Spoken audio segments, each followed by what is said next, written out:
End gold buyers, మీ కష్టాల్లో నమ్మకమైన మీ ఆత్మీయ నేస్తం. అది ఆ టైంలో మన పూర్ణచంద్రరావు గారు ఉన్న ఎస్పీగా ఉన్న టైంలో చాలా పెద్ద ఎత్తున ఆపరేషన్స్ చేయటము, దాని వలన అక్కడ బాగా తగ్గిపోయింది మూమెంట్. తగ్గిపోయి ఏమైపోయిందంటే ఇటు కొత్తూరు, భామిని, ఈ పాలకొండ సబ్ డివిజన్లో కొంత పెరిగింది, ముఖ్యంగా అక్కడ ఒరిస్సా బార్డర్ ఉన్నటువంటి ప్రాంతంలో. సో ఆ టైంలో ఇక్కడ ఏదైతే ఈ సోంపేట మీరు చెప్పినటువంటి కాశీబుగ్గ, పలాస ప్రాంతాల్లో వీళ్ళు మన జనశక్తి వాళ్ళు దాన్ని ఆ వ్యాక్యూమ్ను ఫిల్ చేసే ప్రయత్నం చేశారనమాట. అంటే పీడబ్ల్యూ వాళ్ళు వెళ్ళిపోయిన తర్వాత ఆ ఏరియా నుంచి ఖాళీ చేసిన తర్వాత ఆ ఏరియాలో జనశక్తి వాళ్ళు కొంత మూవ్మెంట్ చేసే ప్రయత్నం చేశారన్నమాట. సో వాళ్ళు ఏంటంటే మెయిన్గా వాళ్ళ మెయిన్ మోడస్ ఆపరండి ఏంటంటే బెదిరించి వసూలు చేసుకోవటం. తుపాకులు ఎట్లా ఉంటాయి వాళ్ళ దగ్గర, వాళ్ళు తుపాకులు లూట్ చేసిన పోలీసుల నుంచి లూట్ చేసే తుపాకులు కావు, అవి బయట కొనుకొచ్చుకునే తుపాకులు అన్నమాట. డబ్బులు పెట్టి కొనుకొచ్చి స్మగిల్ చేసి కొనుకొచ్చే తుపాకులు అన్నమాట. అవి కూడా మంచి క్వాలిటీ ఉన్న తుపాకులు ఉండేది. సో వీళ్ళు ఆ ఏరియాలో పెద్ద ఎత్తున వసూలు దిగటము, ముఖ్యంగా అక్కడ జీడి మామిడి తోటలు చాలా ఎక్కువ ఉంటాయి, పెద్ద ఎత్తున ఉంటాయి, కొన్ని వందల వేల ఎకరాల్లో విస్తరించి ఉంటాయి. సో అక్కడ ఉండుకుంటూ వీళ్ళను బెదిరించడాలు అవన్నీ చేసేవాళ్ళు అన్నమాట. ఆ టైంలో ఇన్వెస్టిగేషన్ దాన్ని ఇట్లా వీళ్ళని కంట్రోల్ చేయాలన్న ఉద్దేశంతో అక్కడ ఉన్నప్పుడు local officers plus special parties ఉండేటివి, వాళ్ళతో ఆపరేషన్ చేసినాము. ఒక ఆపరేషన్లో ఒక జీడి మామిడి తోటలో ఉన్నారని తెలిసింది. ఒక ఆపరేషన్ మొదలుపెట్టిన తర్వాత వాళ్ళని సరౌండ్ చేసిన తర్వాత చెప్పినాం, మీరు సరెండర్ కానీ లేకపోతే మరి కాల్పులు జరుగుతాయి, అనవసరంగా ప్రాణాలు పోతాయని. సో వాళ్ళందరూ కూడా వెపన్స్తో సహా లొంగిపోయినారు సరౌండ్ చేసిన తర్వాత. ఆ తర్వాత అక్కడ జనశక్తి లేకుండా పోయింది, మొత్తం లేకుండా. ఒక్క దెబ్బతో ఒక 5-6 మందే ఉండేవాళ్ళు. వెపన్స్ పర్లేదు, మంచి వెపన్స్ ఉండేటివి. సో అందరూ ఆ వెపన్స్తో లొంగిపోయినారు. ఆ విధంగా జనశక్తి కూడా ఆ టైంలో అక్కడ ఫుల్ స్టాప్ అయింది అక్కడ. తర్వాత అంతకుముందు నల్గొండలో ఉన్నప్పుడు ఒక 2-3 విషయాలు చెప్పాలి. ఒకటి ఏంటంటే ఒక ముఖ్యమైన సంఘటన ఏంటంటే ఎక్స్ట్రీమిజం సంబంధించి చెప్తాను. ఈ మర్రిగూడ పోలీస్ స్టేషన్ ఉండేది, ఇప్పుడు కూడా ఉంది. అక్కడ దగ్గర ప్రతి సంవత్సరం జాతర అవుతుంది. ఐ థింక్ ఫిబ్రవరి ఆ నెలలో లక్ష్మీనరసింహస్వామి జాతర అవుతుంది అనమాట. ఆ జాతరకు ఒక కృష్ణారావు అనుకుంటే ఒక హెడ్ కానిస్టేబుల్ వెళ్ళి బందోబస్తు కోసం 2-3 వెళ్తారు అక్కడ. సో ఆయన రైటర్ ఉంటాడు బేసికల్గా. మరి ఆ రోజు ఏ కారణం వల్లనో ఆయన పోయినాడు అక్కడ జాతరకు. పోయిన తర్వాత జాతర బై 1:32 కల్లా జాతర కంక్లూజ్ అవుతుంది. ఎర్లీ మార్నింగ్ స్టార్ట్ అవుతుంది, 1:32 కల్లా మధ్యాహ్నం కల్లా అయిపోతుంది జాతర. అయిపోయి ఎవరు వాళ్ళు వచ్చిన భక్తులు వెళ్ళిపోతారు. సో ఈయన అక్కడ ఉన్నప్పుడు ఒక యాక్షన్ టీము, పీడబ్ల్యూ వాళ్ళ యాక్షన్ టీం రావటము, వచ్చి ఆయన పైన ఫైర్ చేసి ఆయన చంపేసింది. అయ్యో. కృష్ణారావు హెడ్ కానిస్టేబుల్ చంపిన తర్వాత ఆయన అది మధ్యాహ్నం అయింది, అరౌండ్ 1-2 o'clock ఆ టైంలో అయినట్టు, 1:32 o'clock టైంలో. ఆ టైంలో నాకు కాల్ వచ్చింది, ఇట్లా జరిగింది అక్కడ అని చెప్పి. నా ఆఫీస్లో ఉన్నాను. కాల్ వచ్చినప్పుడు మరి లోకల్ ఇన్స్పెక్టర్ శ్రీనివాస్ అని అక్కడ ఇన్స్పెక్టర్ ఉండేవాడు, నాంపల్లి ఇన్స్పెక్టరు. ఆయన ఫోన్ చేసి, సరే ఇట్లా అయింది, నేను పోతున్నానని. ఎట్టి పరిస్థితుల్లో పోలీస్ స్టేషన్ నుంచి బయటకు వెళ్ళకూడదు, ఇది ఈ టైంలో మధ్యాహ్నం పూట ఈ రకంగా ఆపరేషన్ వాళ్ళు చేసినారంటే ఇది డెఫినెట్లీ పోలీసులను ట్రాప్ చేసేందుకని చెప్పి చేసినటువంటి యాక్షన్ ఇది.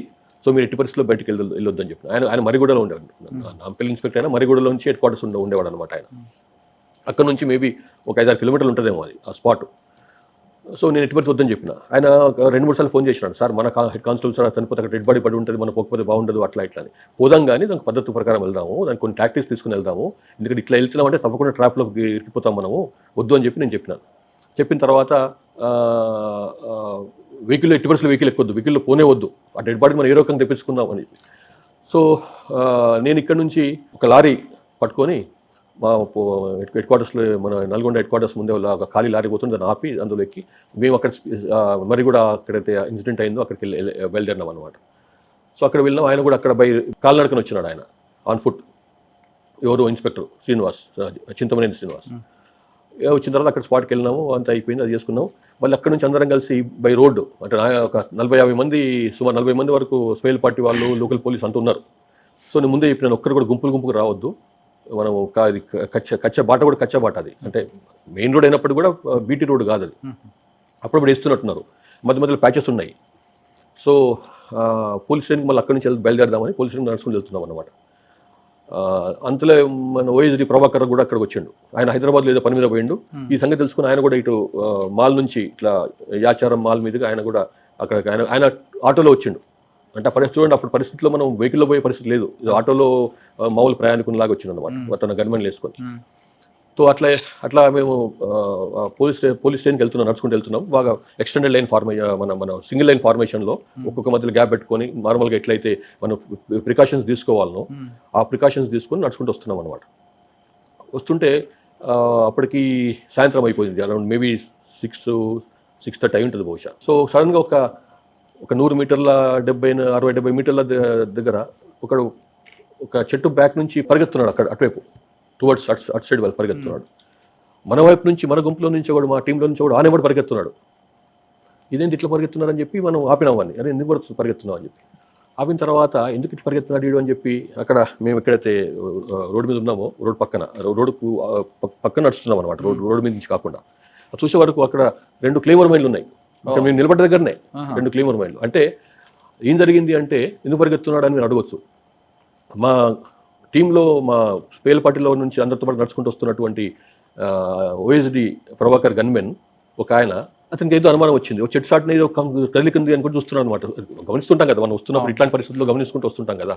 ఏదో విజయభాస్కర్ రెడ్డి రాజశేఖర రెడ్డి పేరు కూడా కుర్రోడు పేరు ఆ గన్మెన్. సో ఆ చెట్టు సాటు నుంచి ఏదో కనిపించింది వాళ్ళకి. కదిలిస్తే తనకు వీళ్ళని అలర్ట్ చేసేంత టైం లేదు కాబట్టి ఒక్కసారిగా అక్కడ పరిగెత్తడం మొదలుపెట్టారు అనమాట, వాడిని స్కేర్ చేయడానికి. సో వాడు నిజంగా స్కేర్ అయిపోయి భయపడి అతను పరిగెత్తడం మొదలుపెట్టాడు. మేము అక్కడ వెళ్ళి చూసినాం. తర్వాత వాడు పారిపోయిన తర్వాత అక్కడ చూస్తే అంత సన్నజామ ఉందన్నమాట. మీటలు అట్లా దీన్ని స్విచ్చెస్ దీన్ని ఆపరేట్ చేయడానికి. అంటే అది ఒక్క స్విచ్ వస్తే బలం అనేది మేమంతా నష్టం జరిగేది మాకందరికి. అట్లా అని ఆ విధంగా మేము తీసుకున్న ప్రికాషన్స్ వలన, మా టీం తీసుకున్న ప్రికాషన్స్ వలన, మేము తీసుకున్న ప్రికాషన్స్ వలన మేము చాలా మంది ప్రాణాలు కాపాడినాం. ఒకవేళ కనుక మాట వినకుండా ఆయన వెహికల్లో కనుక పోయి ఉంటే, ఎవరు శ్రీనివాస్ గారు, ఆయన అంతకుముందు అడ్డదూలం పోయినాడు నడుచుకుంటూ. అటు కాకుండా మెయిన్ రోడ్లో వెహికల్లో పోయి ఉంటే మాత్రం 100% ఆయనకు పైన ల్యాండ్ మైన్ బ్లాస్ట్ అయ్యేది, క్లెయిమర్ మైన్ బ్లాస్ట్ అయ్యేది, ఆయనకు నష్టం జరిగేది. యా, సో అట్లా అంత ప్రికాషన్ తీసుకోవాల్సి వచ్చేది. భువనగిరి నుంచి హైదరాబాద్ వస్తుంటే బీబీనగర్ పోలీస్ స్టేషన్లో ఆ టైంలో లోకల్ బాడీ ఎలక్షన్స్ అవుతున్నాయి. లోకల్ బాడీ ఎలక్షన్స్ అవుతుంటే పైన ఒక ఏపీఎస్పీ గార్డ్ ఉంటుంది, కింద ఒక ఏపీఎస్పీ గార్డ్ ఉంటుంది నాకు గుర్తున్నంత వరకు. సో ఈ ఏపీఎస్పీ వాళ్ళని కూడా ఒక్కరిని అక్కడ గార్డ్ వాళ్ళని మాత్రం వదిలిపెట్టేసి మిగతా గార్డ్ మెంబర్స్ని, గార్డ్ సెంట్రీ డ్యూటీ చేసే వాళ్ళని వదిలేసి మిగతా వాళ్ళని కూడా ఎలక్షన్ డ్యూటీలు తీసుకున్నాం అనమాట. సో ఎలక్షన్ అయిపోయింది. తర్వాత ఒక మేబీ వాళ్ళకి తిరిగి వచ్చేవారు లేట్ అయినట్టుంది. అందరూ ఒక సెంట్రల్ దిద్దరు తప్ప మిగతా అందరూ కూడా మంచిగా హాయిగా పడుకున్నారు. యాక్చువల్లీ అలసిపోయి ఉంటారు దినమంతా ఉద్యోగం చేసి. అయితే అందులో ఆ టైంలో ఒక చిల్లర దొంగను పెట్టిన పోలీస్ స్టేషన్లో. చిల్లర దొంగను, ఆ చిల్లర దొంగ ఏం చేసినాడు, ఆ వెపన్స్ పెట్టేటువంటి ర్యాక్ ఉంటుంది కదా, ఆ ర్యాక్ ఒక కార్బైన్ వెపన్, ఎస్ఐదో కానిస్టేబుల్ కార్బైన్ వెపన్ కూడా తగిలిచ్చి ఉందన్నమాట. ప్లస్ పక్కనే దాని మ్యాగజైన్స్తో సహా, మ్యాగజైన్స్ అందులో రౌండ్స్ ఉన్నాయి. సో ఈయన ఈ చిల్లర దొంగ ఏం చేసినాడు, మెల్లగా కార్బైన్ ఆ మ్యాగజైన్ తీసుకొని పరారు అయిపోయినాడు అనమాట పోలీస్ స్టేషన్ నుంచి. అది రెండు ఏపీఎస్పీ గార్డ్స్, సివిల్ పోలీస్ ఉంటారు అనుకున్నారు. సో అది మార్నింగ్ చూసుకొని అరే ఇది మిస్సింగ్ ఉన్నాడు, విడి మిస్సింగ్ ఉన్నాడు, ఇది వెపన్ మిస్సింగ్ ఉందని చెప్పి, దొంగ మిస్సింగ్ ఉన్నాడు, వెపన్ మిస్సింగ్ ఉందని చెప్పి వాళ్ళు హడావిడి అయిపోయి నాకు ఫోన్ చేశారు. సరే ఇప్పుడు ఏం చేస్తాం మరి, మనం ఆడొక చిల్లర దొంగ పోలీస్ స్టేషన్లో వెపన్ ఎత్తుకుపోయినా అంటే మనకి ఎంత అవమానం ఇది, కాబట్టి మనం ఇట్లా వదలొద్దు, నన్ను పట్టుకోవాల్సిందే అని చెప్పి మొత్తం ఏమైందంటే ఒక జిల్లా అంతా ఒక సింగిల్ ఒక టార్గెట్ పట్టుకుందనమాట. దొంగ పట్టుకోవాల్సింది. మా పోలీస్ స్టేషన్లో వచ్చి చిల్లర దొంగ తుపాకి ఎత్తుకుపోయినాడు, నక్సలైట్ ఎట్లా అటాక్ చేసి ఎత్తుకుపోతున్నారు, దొంగ కూడా వచ్చి ఇట్లా ఎత్తుకుపోయినాడంటే ఇంకెంత అవమానం అని చెప్పి ఇక బాగా పెద్ద ఎత్తున ఒక ఏమంటారు గాలింపు చర్యలు చేసినాం అనమాట. గాలింపు కార్యక్రమాలు చేసేట్టు హైదరాబాదు, విజయవాడ, రాజమండ్రి, తిరుపతి, విశాఖపట్నం, అంటే ఇట్లాంటి దొంగలు ఉన్నారు. అంటే మనకు తెలుసు దొంగ ఎట్లా తెలుసు మనకు. సో ఇట్లాంటి పేరుతో దొంగ వాడిని నేటివ్ వాళ్ళు పట్టుకొచ్చారు, పోలీసులు పెట్టారు, కానీ ఎలక్షన్ డ్యూటీ ఉంది కాబట్టి ఎవరు ఆయన మాట్లాడిన వాళ్ళు లేరు. ఊరు పేరు ఏంది చిల్లర దొంగ పట్టుకొచ్చి తీసుకొచ్చినారా, బీబీనగర్ మెయిన్ సెంటర్లో తిరుగుతుంటానో ఏదో అనుమానం తీసుకొచ్చి పెట్టిన అనమాట. తర్వాత వాళ్ళు మంచి మాట్లాడినవాడు లేడు, తీసుకున్నవాడు లేడు. చాలాసార్లు పోలీస్ స్టేషన్లో అవుతుంది అట్లా. సో పెద్ద ఎత్తున చూసుకున్న తర్వాత అది ఫైనల్గా ఏం జరిగిందంటే వాళ్ళు లోకల్ అంటే రావణపేట ఏరియా ఎక్కడో అనుకుంటా ఆయన నేటివ్ ప్లేస్. సో ఇన్ఫర్మేషన్ మీద అట్లా జీరోయిన్ చేసేసి వాళ్ళ ఫ్యామిలీ వాళ్ళని పట్టుకుని ఎట్లా అయింది తెలిస్తే అట్లా తెలిసింది వీడు ఫలానా అని చెప్పి. తర్వాత ఇక మళ్ళీ ఎక్కడ ఉండొచ్చు అంటే వీడు ఆ ఏరియాలో ఎక్కడ దూరం ఎక్కడ వెళ్ళాడు, వీడు వెపన్ ఉంది చేతిలో, కాబట్టి ఇక్కడే మన దగ్గర ఏరియాలో ఉండుంటాడని చెప్పి ఆ విధంగా ఒక అంచనా మీద కూమింగ్ ఆపరేషన్ మొదలు పెట్టినాం. రామచంద్రారెడ్డి ఎస్, తర్వాత మద్దిపాటి శ్రీనివాస్ ఉండేవాడు రామన్నపేట ఇన్స్పెక్టరు, అట్లనే అక్కడ జగన్మోహన్ రెడ్డి డిఎస్పీ ఉండే, భువనగిరి డిఎస్పీ, ఇదంతా వీళ్ళ టీం అంతా కలిసి ఇక్కడ మిగతా నల్గొండ టీం అంతా కలిసి సబ్ డివిజన్ టీం అంతా కలిసి స్పెషల్ పార్టీ వాళ్ళు అంతా కలిసి తీస్తే అతను నారాయణపూర్ అడవులలో ఎక్కడో దొరికినాడు అనమాట. వెపన్తోనే దొరికినాడు. ఎందుకురా వెపన్ తీసుకెళ్ళినావు నువ్వు, ఎందుకు కారణం అంటే ఈ వెపన్ ఉంటే పందులు కాల్చుకోవచ్చు, పందులు కాల్చి అమ్ముకుంటాను అట్లా అని చెప్పి తీసుకుపోయాను. అప్పటికి 2-3 రౌండ్లు కాల్చిన అనమాట ఐడియా కోసం అని చెప్పి. ఎట్లా వెళ్తుందో తెలియదు కదా ఆయనకు, అసలు కార్బన్ తెలియదు వాడికి. సో అట్లా అంటే నేను చెప్పేది ఏంటంటే ఒక ఇన్సిడెంట్ అయినప్పుడు అందరూ తమ సొంతంగా మనకే అవమానం అన్నట్టుగా ప్రతి పోలీస్ అని ఫీల్ అయినాడు అనమాట. ప్రతి ఒక్కరు ఇన్ఫర్మేషన్ గ్యాదర్ చేసి తీసుకురావటమే అట్లా అంతవరకు వచ్చింది. సో లక్కీగా అదే టైంలో ఇంకొకటి ఇన్సిడెంట్ ఏంటంటే అక్కడ యాదగిరిగుట్టలో ఒక గుట్టల టెంపుల్లోనే ఒక చోరీ అయింది. అది యాదగిరిగుట్ట అంటే తెలంగాణలో ఎంత ముఖ్యమో మీకు తెలుసు. అందులో ఆ టెంపుల్లో చోరీ అయ్యి బంగారం ఎత్తుకపోయినారంటే ఇంకా పెద్ద అది పోయింది, పెద్ద బంగారం ఏం కాదు కానీ బట్ అది కూడా మన వాళ్ళు కష్టపడి చాలా ప్రొఫెషనల్గా చేసేసి విత్ ఇన్ నో టైంలో వాటిని డిలీట్ చేసినారనమాట. ఒక సింగిల్ దొంగనే అది కూడా. సార్ సాధారణంగా ఒక ఇన్సిడెంట్ జరిగింది అనుకోండి, వెంటనే సెట్లో చెప్తారు లేదా మార్నింగ్ డిఎస్ఆర్లో చెప్తారు. చెప్పగానే యూనిట్ ఆఫీసర్ వాళ్ళని చెడామడా తిడుతుంటారు. ఏం చేస్తున్నారు, పెట్రోలింగ్ ఉందా లేదా, బీట్ ఉన్నారా లేదా, చెడామడా తిడతారు. కానీ చౌదరెడ్డి గారు మాత్రం తిట్టకుండా జరిగింది వాళ్ళకి కొంచెం ఫ్రీ హ్యాండ్ ఇచ్చి పని చేయమని చెప్తారు. ఎక్కడ కూడా మీరు నోరు జారడం అనేది మీ సర్వీసులో కనపట్లేదు. మీరు యాదగిరిగుట్ట చెప్పారు, బీబీనగర్ చెప్పారు, శ్రీకాకుళం కానీ, విశాఖపట్నం కానీ, గుంటూరు కానీ జరుగుతాయి. కానీ వాళ్ళకి ఆ విధంగా మీరు ఏం తిట్టకుండా ఫ్రీ హ్యాండ్ ఇవ్వడం వల్ల వచ్చే ఇన్పుట్స్ ఎక్కువగా వస్తుంటాయి. అసలు ఆలోచన ఎందుకు వచ్చింది? అంటే ఆలోచన కాదు, మొదటి నుంచి కూడా నేను ఇట్లా హడావిడి చేసి ఆర్భాటం చేసి అది ఎప్పుడు చేయలేదు. ఈవెన్ నా ప్రైవేట్ లైఫ్లో కూడా, నేను ఒక పోలీసింగ్ ఉద్యోగమే కాదు, నా వృత్తిపరమైనటువంటి ఉద్యోగంలోనే కాదు, నా ప్రైవేట్ లైఫ్లో కూడా నేను ఎప్పుడు హడావిడి ఆర్భాటం చేసి స్టేషన్ నుంచి ఒక ఆయన పారిపోయినప్పుడు కూడా ఆయన తిట్టుకుంటా మీరు సపోర్ట్ చేశారు. అంటే అట్లా దాన్ని సరే అయిపోయింది, తప్పు జరిగింది, అదొక ఎక్స్పీరియన్స్ తీసుకోవాలి, ఒక లెసన్ తీసుకోవాలి. ఎవ్రీడే నేను ప్రతిరోజు నేను ఒక లెసన్ ఏదో ఒక రకంగా నేను తెలుసుకునే ప్రయత్నం చేస్తుంటాను. నేను ఒక కొత్త విషయం నేర్చుకుంటుంటాను. సో అది మనకు తెలిసింది, ఓహో ఇట్లా చేయొద్దు, నెక్స్ట్ టైం ఇంకా కొంచెం బాగా చేసుకుందాము. సో ఇట్లాంటి చిల్లర దొంగలైనా కానీ గజ దొంగలైనా కానీ వాళ్ళు తీసుకొచ్చి పోలీస్ స్టేషన్లో పెట్టినప్పుడు వాళ్ళ పట్ల ఎట్లాంటి ప్రికాషన్ తీసుకోవాలి, మనం ఎటువంటి ముందు జాగ్రత్తలు తీసుకోవాలి, వాళ్ళని ఎట్లా కాపాడుకోవాలి, పారిపోకుండా ఎట్లా వాళ్ళని హోల్డ్ చేసుకోవాలి, ఇవన్నీ ఒక ఎక్స్పీరియన్స్ కదా మనకు. సో ముందు నెక్స్ట్ ఇట్లాంటివి కాకుండా మనం చూసుకోవాలి. కానీ ఆయన పట్టుకొని చెడామడి తిడితే ఇప్పుడు నేను ఒకటే అనుకుంటానండి, నేను కనుక ఆ ఆఫీసర్ ప్లేస్లో, ఆ సబ్ ఇన్స్పెక్టర్ కానీ ఇన్స్పెక్టర్ కానీ వాని ప్లేస్లో ఉంటే ఇంకా బాగుండేదా, నేను బాగా చేసేవాడిని అని ఆలోచిస్తాను. ఇప్పుడు చూస్తారు మరి వాని పాయింట్ ఆఫ్ వ్యూలో ఆలోచిస్తాను నేను. కాదు ఇంతకంటే బెటర్ చేయలేకపోయేవాని అన్నప్పుడు నాకు అధికారం లేదు, వాని మీద తిట్టే అధికారం, కేకలేసే అధికారం నాకు లేదు. కానీ కొంతమంది చెడామాట తిట్టి వాళ్ళు బెదిరిస్తుంటారు కదా సార్. అది ఉండొచ్చు, అట్లాంటి కొంచెం వాళ్ళు కొంత అన్ప్రొఫెషనల్గా బిహేవ్ చేస్తుంటారు కొంతమంది, ఇమెచ్యూర్గా. కానీ మీరు తిట్టడం పోవడం వల్ల వాళ్ళకి అదొక ప్రెస్టేజ్ ఇష్యూగా తీసుకొని ఖచ్చితంగా చేస్తారు. కానీ కొంతమంది మాత్రం సార్ ఏం తిట్టరు కదని కొంచెం రిలాక్స్ మూడ్ లో కూడా ఉంటారు. అప్పుడేం చేస్తారు, రిపీట్ అట్లా ఒకసారి 2 సార్లు చూస్తాం, 3 సార్లు పిలిచి మాట్లాడతాం. ఏది నీకు సమస్య ఉందా, ఏంది ఇట్లా నువ్వు 10 days టైం ఇచ్చినావు, 1 month టైం ఇచ్చినావు, నువ్వేం చేయలేకపోతున్నావు చెప్పు, నీకేమన్నా నీ రిసోర్సెస్తో ప్రాబ్లం ఉందా, నీకు రిసోర్సెస్ లేకపోవడం వల్ల ప్రాబ్లం ఉందా, లేకపోతే నువ్వేమైనా అర్థం చేసుకోలేకపోతున్నావా, నీకేమైనా పైనుంచి గైడెన్స్ సరిగా లేదా, ఇంకేమైనా చెప్పు, నువ్వు నీకేం రిసోర్సెస్ కావాలి చేస్తాను నేను అని. సో ఆ విధంగా అతను ప్రెషర్ పెడతాం. కానీ తిట్టి నేను చెప్పినాక ఇంతకుముందు తిట్టి పని చేయించడము, తిట్టకుండా గైడెన్స్ ఇచ్చుకుంటూ పనిచేయించడంలో తేడా లేదు. ఎందుకంటే దానివల్ల ఇంకా ఇట్లా చేస్తేనే బాగా రిజల్ట్ వస్తుంది నా వ్యక్తిగతమైన అనుభవం. ఇది గైడెన్స్ చేసుకుంటూ వాళ్ళకి దారి చూపించుకుంటూ వానికి ఇట్లా చేస్తే ఈ రూట్లో వెళ్తే బాగుంటుందని చెప్తే వస్తుంది. కానీ ఉట్టి చెడమడి తిడితే నువ్వు గైడ్ ఇది పోలీస్ డిపార్ట్మెంట్లో ఏంటంటే ఇది నార్మల్గా మీరు దానికి ఒక జవాబు ఏంటంటే police department uniform based department, discipline based department, hierarchy based department. సహజంగానే ఇందులో కొంత పైనుంచి కమాండింగ్ చేస్తూనే నడుస్తుంది ఉద్యోగం మన డిపార్ట్మెంట్ అనేది కొంత తప్పుడు అభిప్రాయం ఉంటుంది. అది కరెక్ట్ కాదు నేను అనుకుంటాను అనమాట. కానీ విశాఖపట్నంలో మీరు పనిచేస్తున్న టైంలో ఒక దొంగతనం జరుగుతుంది మేజర్. అది జరిగిన తర్వాత ఆ ఇన్స్పెక్టర్ వచ్చి మీకు తప్పు అయిపోయింది సార్, బ్యాడ్ ఇన్సిడెంట్ అని చెప్తే మీరు దొంగ మీ బామ్మర్దా, మీ చుట్టమా, నువ్వు ఎందుకు అంత బాధపడతావు అని చెప్పడం అనేది ఉద్దేశం పెట్టండి.